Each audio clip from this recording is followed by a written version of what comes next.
अस्सलामुअलैकुम वरहमतुल्लाहि वबरकातुहू। आज हम आपको हजरत अबू बकर सिद्दीक़ रज़ियल्लाहु अन्हु के गारे सुरखा वाक़या बताएंगे। अस्सलाम वालेकुम everyone, welcome back my channel Hindi corner. और हम पहुंच चुके हैं 2025 के एजुकेशन मेले में और आपका स्वागत है। और दुनियावी प्रोजेक्ट तो आपने बहुत सारे देखे होंगे, लेकिन यहाँ पर नन्हे मुन्ने बच्चों ने ऐसे प्रोजेक्ट बनाए थे जो हमारी ज़िंदगी को बहुत कुछ सिखा जाते हैं। कुछ ऐसे वाक़यात जो हमारे हुजूर पाक की ज़िंदगी से जुड़े हुए हैं, तो पूरा आज इस वीडियो के माध्यम से हम जानने वाले हैं। ये रहा औरंगाबाद का एजुकेशन मेला एक्सपो 2025। और रास्ते में चलते चलते हमें औरंगाबाद की फेमस गर्ल जो है म्याऊ प्राशा, वो भी दिख गए थे। उनसे हमने मुलाकात की और फिर हम आगे की तरफ चले गए और इसी दौरान बहुत सारे फॉलोअर भी हमें मिल गए थे। किताबी एजुकेशन मेला अगर हम कहते हैं तो किताबों की बात सब में पहले हमारे जहन में आती है। और देख सकते हैं आप कई प्रकार की किताबें, कई किस्म की किताबें जो हमने एजुकेशन लिया है, किताबों से हमारी शुरुआत हुई है। और हर किस्म की किताब यहाँ पर आती है। पढ़ाकू बच्चे जो पढ़ाई के शौकीन हैं वो हर किस्म की किताब यहाँ पर पसंदीदा किताब लेने के लिए आते हैं। वैसे किड्स जो मैसेज है बहुत फेमस है औरंगाबाद से। अल्हम्दुलिल्लाह हमारे औरंगाबाद का नाम बहुत ही फेमस हो चुका है। और देख सकते हैं अब उनसे भी हमारी मुलाकातें हम यहाँ पर भी विज़िट किए। और दोस्तों, इससे पहले आप पूरी वीडियो की भावना में खो जाओ तो मेरी आपसे गुजारिश है कि मेरे चैनल को सब्सक्राइब करके बेल आइकन ज़रूर दबा लेना, क्योंकि हर इन्फॉर्मेटिव नोटिफिकेशन आपको सबसे पहले मिलती रहे। तो दोस्तों, स्टॉल्स इतनी दूर दूर तक लगते हैं और कई प्रकार की स्टॉल्स यहाँ पर लगाई जाती है। दूर दूर से पूरे औरंगाबाद से लोग विज़िट करते हैं, सारी जो कुछ बुक है वो पढ़ने के लिए और कई सारी चीज़ें देखने के लिए। ख़ास बात एक्सपो में ये रही कि इस बार बहुत अच्छे से दर्शाया गया है कि औरंगाबाद की नींव रखने वाले मलिक अंबर ने क्या कुछ बनाया था औरंगाबाद के लिए। और नहर अंबर से लेकर तो काला चबूतरा और क्रांति चौक से लेकर सारा इतिहास भी यहाँ पर दर्शाया गया। ये बात भी मुझे बहुत ही अच्छी लगी। इसके अलावा दूर दूर से लोग आए, उन्होंने यहाँ पर अपना रिस्पांस बताया। और कई सारे स्कूलों का जो एंटरटेनमेंट था, जो सपोर्ट था और कई सारे प्रोग्राम थे, वो भी बहुत सारे स्कूल ने पार्टिसिपेट किया था। उसके ज़रिए से भी बहुत कुछ यहाँ पर देखने को मिला। इसके अलावा कई सारे शॉप्स लगाए गए कि बहुत सारे लोगों ने इसको बहुत ही एंजॉय किया। और बच्चों के लिए एंटरटेनमेंट भी बहुत सारा होता है। यहाँ पर फ़ोटोज़ खींचते हैं लोग, छोटे छोटे बच्चे लेकर के आते हैं। कई सारे स्कूल्स एक छत के नीचे और प्रोग्राम भी बहुत अच्छे अच्छे होते हैं, ख़ास होते हैं। दूर दूर से लोग विज़िट करते हैं एजुकेशन एक्सपो में। 2025 का जो एजुकेशन एक्सपो मेला रहा बहुत ही ख़ास रहा, लोगों ने भी बहुत एंजॉय किया। औरंगाबाद में बहुत सारी फेमस शॉप्स यहाँ पर आई थी, जैसे कि कुनाफा केक्स होते हैं। बहुत सारे केक की वैरायटी लेकर के आए थे ये शॉप, और लोगों ने विज़िट करके इसको बहुत ज़्यादा एंजॉय किया। और बहुत अच्छे से बच्चों ने दर्शाया है यहाँ पर। मदरसे के मकतब के जो बच्चे थे, आप सुनकर हैरान होंगे कि इतने अच्छे प्रोजेक्ट उन्होंने बना करके लाए थे। आप सुनोगे तो आपके दिल को भी बहुत ही अच्छी ताजगी महसूस होंगी और आपके दिल को बहुत अच्छा महसूस होगा। पहले आप ये बच्ची का सुनिए।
तो दोस्तों यहाँ पर छोटे छोटे बच्चों ने बहुत ही अच्छे से दर्शाया है। वो बात अलग है कि यहाँ पर शोर होने के कारण हमारे को सुनाई नहीं दे रहा है, बहुत ज़्यादा शोर है एजुकेशन एक्सपो में, लेकिन बच्चों ने बहुत अच्छे से दर्शाया है। ये जो मकतब है, ये मकतब के बच्चे हैं, इन्होंने ये सारे प्रोजेक्ट बना करके लाए थे और यहाँ हर किसी को समझा रहे थे। आजकल मोबाइल्स ने बच्चों को इतना दीवाना कर दिया है कि दुनियावी चीज़ें देख देख कर उनको पहले गुजरे हुए वाक़यात कुछ पता ही नहीं है। आज हम आपको हजरत अबू बकर सिद्दीक रज़ियल्लाहु अन्हु के गारे सुरखा वाक़या बताएंगे। जब रसूलुल्लाह सल्लल्लाहु अलैहि वसल्लम को अल्लाह की तरफ से मक्का से हिजरत का हुक्म हुआ तो हजरत अबू बकर सिद्दीक रज़ियल्लाहु अन्हु आप सल्लल्लाहु अलैहि वसल्लम के साथ थे। जब रसूलुल्लाह सल्लल्लाहु अलैहि वसल्लम और हजरत अबू बकर सिद्दीक रज़ियल्लाहु अन्हु काफिरों से बचने के लिए गारे सूर में पनाह ली तो हजरत अबू बकर सिद्दीक रज़ियल्लाहु अन्हु ने आप सल्लल्लाहु अलैहि वसल्लम से कहा, पहले वो अंदर जाकर गार का जायजा लेते हैं। हजरत अबू बकर सिद्दीक रज़ियल्लाहु अन्हु गार के अंदर गए, गार की सफाई की, फिर रसूलुल्लाह सल्लल्लाहु अलैहि वसल्लम को अंदर लाए। हजरत अबू बकर सिद्दीक रज़ियल्लाहु अन्हु ने आप सल्लल्लाहु अलैहि वसल्लम से कहा, आप मेरी गोद में सर रखकर आराम फरमाइए। रसूलुल्लाह सल्लल्लाहु अलैहि वसल्लम लेट गए। सामने दीवार पर एक सुराख था। हजरत अबू बकर सिद्दीक रज़ियल्लाहु अन्हु ने ये सोचकर अपने पैर से उसका मुंह बंद कर दिया कि कहीं इसमें से कोई सांप या बिच्छू निकल आए, और यही हुआ। उस सुराख में एक सांप था जिसने हजरत अबू बकर सिद्दीक रज़ियल्लाहु अन्हु के पैर पर डस दिया। तो ये था गारे सूर का वाक़या जो दिल को बहुत ही सुकून देता है और आँखों को देखने के बाद ये चीज़ें आपके भी ठंडक देती होंगी। इसी बहाने से आप कमेंट में सुबहान अल्लाह लिखकर ज़रूर जाना, क्योंकि ये चीज़ें हमने देखनी छोड़ दी है और दुनियावी चीज़ों में हम इस तरीके से मशरूफ़ हो चुके हैं कि आखिरत के वाक़यात हमको पता ही नहीं है कि क्या कुछ गुजरे है। ये हमारी आखिरत से जुड़े भी हुए हैं। हमारे हुज़ूर पाक सल्लल्लाहु अलैहि वसल्लम ने हमारे लिए यानी कि उम्मत मुस्लिमा के लिए क्या कुछ जुल्म नहीं खाए और क्या कुछ मुसीबतें नहीं उठाए, और आज हमें ऐसी ज़िंदगी देखने को मिल रही है सिर्फ उन्हीं की बदौलत। इसी बहाने से आप उनके ऊपर एक दरूद शरीफ ज़रूर पढ़ लेना और एक नेकी का सवाब ज़रूर कमा लेना। देख सकते हैं आप नन्हे मुन्ने बच्चों ने किस तरीके से दर्शाया है। बहुत ही अच्छे प्रोजेक्ट्स बनाए थे जो दिल को सुकून देते हैं। ये मकतब आप देख रहे हैं मकतब नूर अब्बास है और यही मकतब के ये सब बच्चे हैं जिन्होंने ये खूबसूरत से प्रोजेक्ट बना करके लाए थे और हम सबको देखने का मौका मिला। उसी तरीके से आप देख सकते हैं कि बहुत अच्छे तरीके से यहाँ पर हमारे औरंगाबाद की नींव रखने वाले मलिक अंबर की भी चीज़ें जो है दर्शाई गई है और इन्फॉर्मेशन दी गई है। 400 साल पहले मलिक अंबर ने औरंगाबाद की नींव रखी थी और यहाँ पर पूरी कुछ चीज़ें डिटेल्स में बताई गई थी, जैसे कि इंग्लिश में इन्फॉर्मेशन लिखी गई थी और मराठी में भी यहाँ पर इन्फॉर्मेशन दी गई थी। सभी जो लोग हैं औरंगाबाद के जितने भी है यानी कि जात पात धर्म कुछ भी नहीं होता है, सब एक जगह पर एक छत के नीचे आकर के इन चीज़ों को निहार रहे थे, देख रहे थे और इन्फॉर्मेशन भी इसकी ली जा रही थी। यही तो खासियत है हमारे औरंगाबाद की कि यहाँ पर सब एकता से मिलजुल कर एकजुट रहते हैं। जैसे ही आप अंदर की तरफ इंटर होते हो तो यहाँ पर पूरी कुछ चीज़ें दी गई थी, जैसे कि नहर अंबर की इन्फॉर्मेशन भी यहाँ पर बहुत अच्छे से दर्शाई गई थी। जैसे कि आपको अगर इंग्लिश ना आता हो तो हिंदी मराठी में भी यहाँ पर इन्फॉर्मेशन दी गई थी और इंग्लिश में भी नहर अंबर की इन्फॉर्मेशन यहाँ पर दी हुई थी। कई सारे लोगों ने इस इन्फॉर्मेशन को बहुत अच्छे से पढ़ा भी।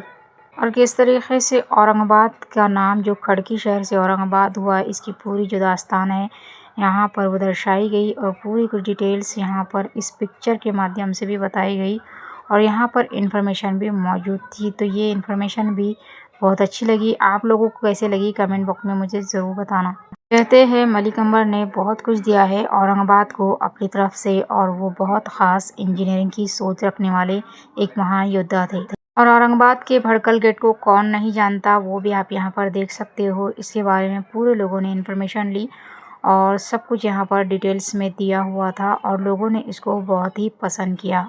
इसके बारे में लोगों के रिव्यू भी बहुत अच्छे थे कि ये कैसे लगा है बोलकर। तो 2025 के एजुकेशन एक्सपो में जो चीज़ें हमें बहुत ही काम आ सकती है वही चीज़ें यहाँ पर। और दोस्तों इस एक्सपो में एक चीज़ भी देखने को मिली है कि पैम्पलेट्स के ऊपर बहुत सारे लोग जो है मदीना शरीफ की फ़ोटो डाल देते हैं और काबा शरीफ की फ़ोटो डाल देते हैं। तो प्लीज़ इसका ज़रा ध्यान रखिए, क्योंकि एक्सपो में जितने भी आने जाने वाले लोग हैं जाने अनजाने में उस पैम्पलेट्स को नीचे फेंक दे रहे हैं और वो कहीं भी अस्तगफिरुल्लाह कचरे में चले जाते हैं या फिर हमारे पैरों में आ जाते हैं। तो इस चीज़ का ख़ास करके ध्यान रखें और ये जो पैम्पलेट्स होते हैं जाने आने वाले लोग लेते हैं और नीचे की तरफ फेंक देते हैं। इसका भी ख्याल रखें कि काबा शरीफ की फ़ोटो हम उस पैम्पलेट्स पर ना छपवाएं, इसका ज़रूर आप लोग ध्यान रखें। ये सारे लोग खाने के लिए फूड स्टॉल पर जा रहे हैं, देख सकते हैं आप कितना रश यहाँ पर मौजूद है। तो ये थी इन्फॉर्मेशन औरंगाबाद के 2025 के एजुकेशन एक्सपो को लेकर। इन्फॉर्मेशन आपको कैसे लगी कमेंट बॉक्स में मुझे ज़रूर बताना और चैनल को ज़रूर सब्सक्राइब करके जाना और वीडियो को ज़्यादा से ज़्यादा शेयर कर देना। मेरे इंस्टा आईडी को भी ज़रूर फॉलो करना। Best of Aurangabad.